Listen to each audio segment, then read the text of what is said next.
Well, I feel so much better when I'm in a place like this.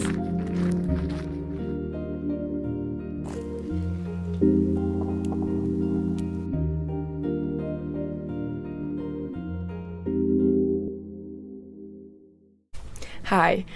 Before we get into it, today's video does have a sponsor, so I would love to thank Surfshark for sponsoring today's video. Surfshark is a VPN, which stands for Virtual Private Network, and it's something that anybody who uses public Wi-Fi should probably have on their devices in 2022. VPNs help keep your identity safe by encrypting all the information sent between your device and the internet. They protect your privacy by making it harder for anyone to trace your activities back to you. They're super important when using public Wi-Fi, and they're also a great tool if you want data privacy from your internet service provider, from the apps and services that you use, or if you just want extra security while working remotely. You can also use a VPN to change your virtual location, which means that you can unblock blocked content libraries in other countries, and you can even get cheaper flights and hotels. So if you're someone who wants to up their virtual security game with a VPN, Surfshark is a great choice. It's highly rated, and it's the only VPN to offer an unlimited amount of devices on one account. And they're currently offering you 83% off, plus 30 months for free, plus a 30-day money-back guarantee if you use the link in my description or use the code Mariah at checkout. Okay, now back to the prepaid programming. Hello from a random pull-off of some random road somewhere. Was that descriptive enough?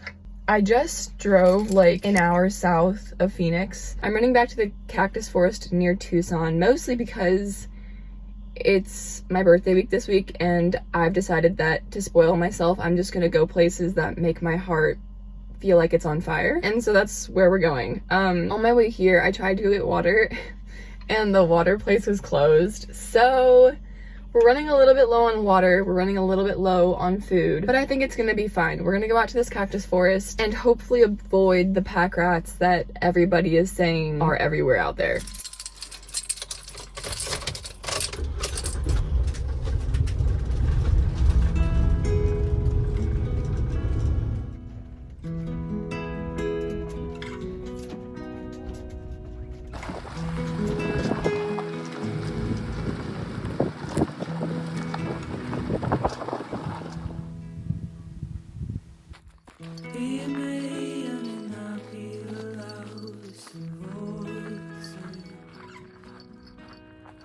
I think it's taking me this long, 2 years almost, to realize that sleeping in really, really pretty places is kind of imperative for my mental health when I'm alone. When I'm not alone, I can be in places that aren't as, like, ridiculous. When I'm alone, well, I feel so much better when I'm in a place like this.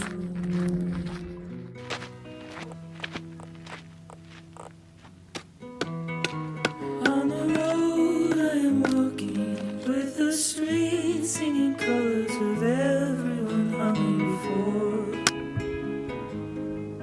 every beat is a rhythm we need. Be made the way lots of don't fade as the years. Looking for the corners, the world's a hurrying train. Every day I see people with nothing to do with the hatred.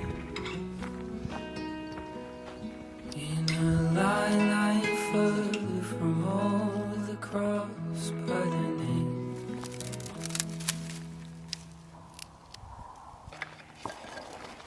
It's so much more quiet this time around. Not one car has passed us yet. And I kind of hope it stays that way.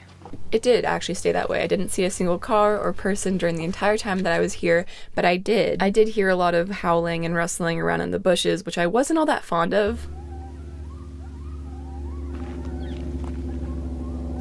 But overall, I still felt oddly safe and at peace, and so I leaned into the quiet calm that lay around this forest.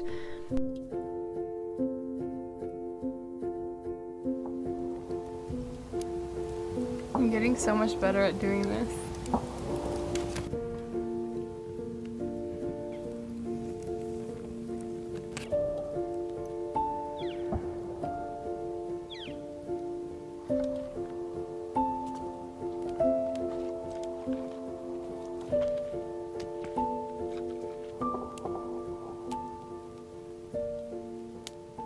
My first year of van life, I did a lot of Walmart sleeping, a lot of rest stop, truck stop sleeping. The last 8 months I've done a lot of revisiting old places that don't light my heart on fire instead of trying to find new places, and I'm starting to learn the tools to find places like these, which is like probably the whole reason why I haven't found very many places. But moving forward, we'll find the cool places together. Okay, now there's gonna be a bunch of moths in my van, so I need to go close my door.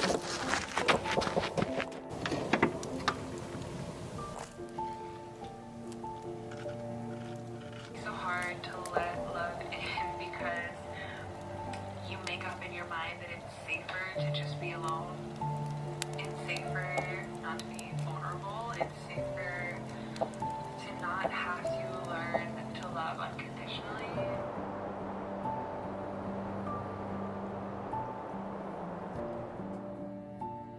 Hello.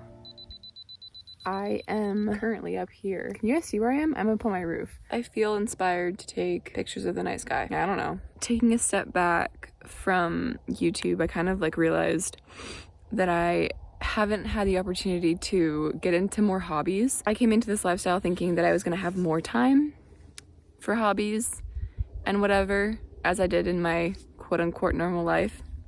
But the truth of it is traveling is very time consuming, chores are very time consuming, and yeah, I just haven't had the opportunity to pick up things like this. So now I'm trying to force myself to, because I don't know, something about this birthday is making me realize, like, although I am accomplishing a lot at a young age or whatever, I also can see the time slipping by astronomically quickly.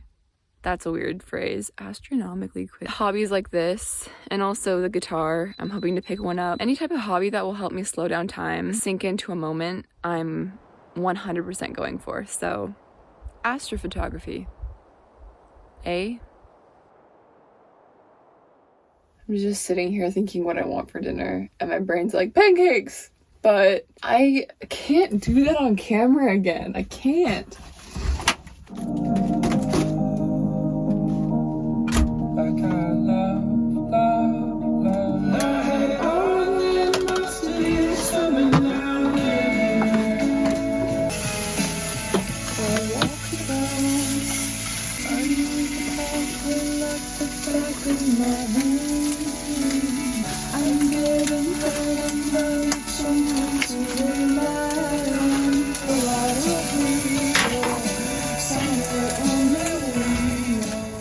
This was a surprising turn of events. I wasn't really planning on making tacos tonight, but this is really nice. You know, I'm genuinely curious to know if there's gonna be any type of skittering outside tonight, and I wonder if I'm gonna be able to sleep well knowing that it's a possibility. It'll be okay. It'll be okay. If anything happens, it's good for the plot. If nothing happens, then I survived a night of uncertainty. A few mornings later, I woke up to a heat wave. It's hot this morning. To avoid the heat, and mostly for Finn's sake, I decided to start making my way towards New Mexico a few days sooner than I had planned. We did have reservations at a little tiny house towards the end of the week, and it kind of just sounded oddly perfect to be able to run around White Sands for 2 days before checking in, so we packed up the van, said goodbye to one of our favorite places on earth, and set off towards the rising sun. Oh, and there ended up being no pack rat incidents. I kind of forgot to add that in.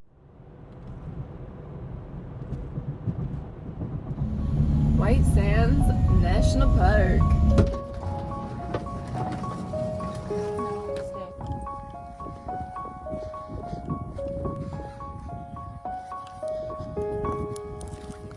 This birthday week was the 4th in a row that I've spent completely alone. When I turned 20, I was in Mexico. I was hosteling by myself, very much alone. It wasn't my choice to be alone that time around, but I was isolated in a foreign country, and so thus began my pattern of spending my birthday alone. This year, I actually did have the choice. I had the choice to go spend my birthday in Joshua Tree with a bunch of friends, but it finally hit me when I was faced with like a genuine option to not be alone, how special it's kind of become, like how ritualistic it's almost become to spend the day alone. And so I drove towards New Mexico, and I spent this last week journaling and running around in the sand and taking so many baths in the tiny house that I rented. Oh, right, the tiny house.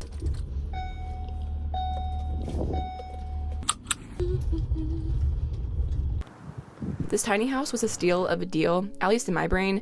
It's a large storage container that was converted into a tiny house with a full bathroom. I spent 3 nights here waking up with the sun shining through this huge window, taking baths, doing yoga on the little outdoor patio, and also crying a lot about my life, but like in a good way. I had a lot of realizations this week, mostly one big one that I think I was kind of in pain while my body was forcing me to realize it. If that doesn't make sense, that doesn't make sense. It's one of those realizations that I would give up everything that I've accomplished so far with the van life and YouTube to be able to go back to my 16, 17-year-old self and grab her by the shoulders, shake her, and make her at least understand that this is something that she should be thinking about. Life is short, but it's also long. Yeah, YOLO is a thing. Like, you shouldn't wait until retirement to do what you want to do. You also shouldn't work so hard trying to accomplish your goals or your dreams to the point where you end up sacrificing your life in the process. And this is coming from somebody who just recently became everything that she ever dreamed of. My only 2 things that I've ever dreamed of becoming or doing in this life are van life and YouTube. I worked so hard towards those dreams, and I'm proud that I worked hard, but I did end up sacrificing an unhealthy amount of things: friendship, community, balance in life. So moving forward, I'm trying to approach life in a way where I do have dreams, where I do have goals. I mean, I am a Pisces, I live in the clouds, but I also want to be very careful to choose goals that are more about the process and not the end goal. I want to have goals where even if I worked for 10 years to achieve the things that I wanted, and then I ended up only having it for 6 months, and then I lost it, and I lose everything associated with that thing, it still would have been worth it, because the journey to get to the thing was so fulfilling in and of itself. I no longer want to have goals that will solve all my problems. I want to like have a lifestyle that is balanced, where I'm healthy day to day and I'm not like looking for something to fix the life that I already have. Because I mean, based on what I just did in the last 6 years, the journey was the good part. Life is weird. I'm grateful you're here, and I'm gonna go run around the sand dunes for the next week.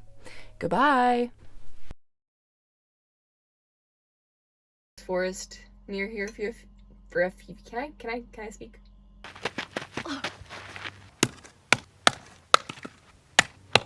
Today it is. Hello. That? Oh my god. Why do you smell like my dish soap? Finn, this is a national park, my dude. You can't do that.